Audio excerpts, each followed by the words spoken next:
நீங்கள் ஹல்துமுல்லை பிரதேச சபை தவிர வேறு ஏதேனும் தேர்தல்களில் போட்டியிட்டு இருக்கிறீர்களா இதுக்கு முன்பு? ஆம், அதாவது 1999ஆம் ஆண்டு நடைபெற்ற பொதுத் தேர்தலில் மட்டக்களப்பு மாவட்டத்தின் தலைமை வேட்பாளராக போட்டியிட்டிருக்கின்றேன்.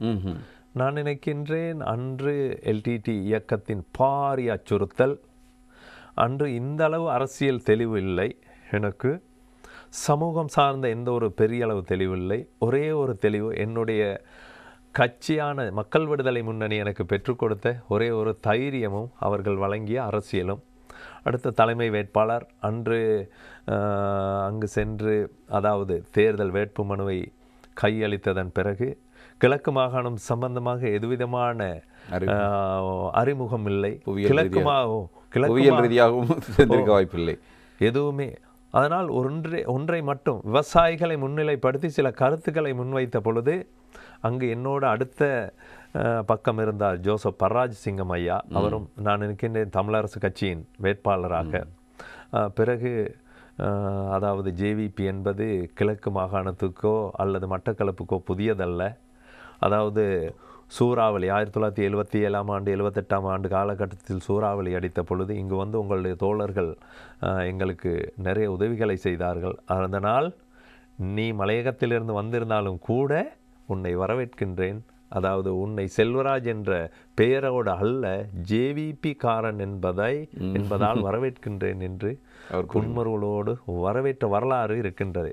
அதன் பிறகு அம்பாறை மாவட்டத்திலே நான் நினைக்கின்ற ஒரு பிரதேச சபை தேர்தலில் அல்லது ஏதோ ஒரு தேர்தலில் போட்டியிட்டேன். அதன் பிறகு கூடுதலாக அகில இலங்கை தோட்ட தொழிலாளர் சங்கம் என்ற சங்கத்திலே ஆரம்பகால பிரதிநிதியாக வேலை செய்து அதன் பிறகு உப செயலாளராக இன்று தலைவராக இருக்கின்றேன். அதனோடு இணைந்து 2004ஆம் ஆண்டுக்கு பிறகு ஹல்துமுல்ல பிரதேச சபை பதுளை மாவட்டத்திலே ஹபுத்தலை தேர்தல் தொகுதியிலே ஹல்துமுல்ல பிரதேச சபையில் ஜேவிபியின் உறுப்பினராக தொடர்ச்சியாக தேர்வு செய்யப்பட்டிருந்தேன்.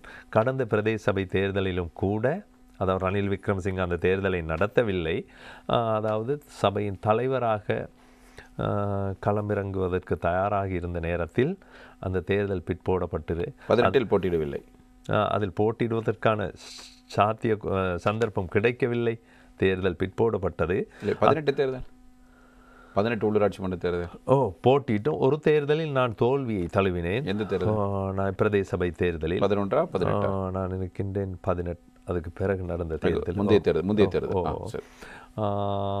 அதனைத் தொடர்ந்து இம்முறை பிரதேச சபைக்கு தயாராகி இருந்த பொழுது பாராளுமன்ற தேர்தலை எதிர்கொள்ள வேண்டி வந்தது.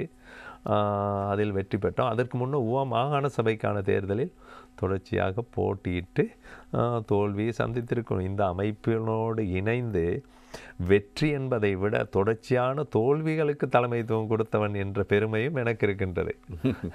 அதனால் தோல்வி ஒரு வழிகாட்டியாகவே ஒரு மிகப்பெரிய ஆசானாக உங்களுக்கு இருந்திருக்கு.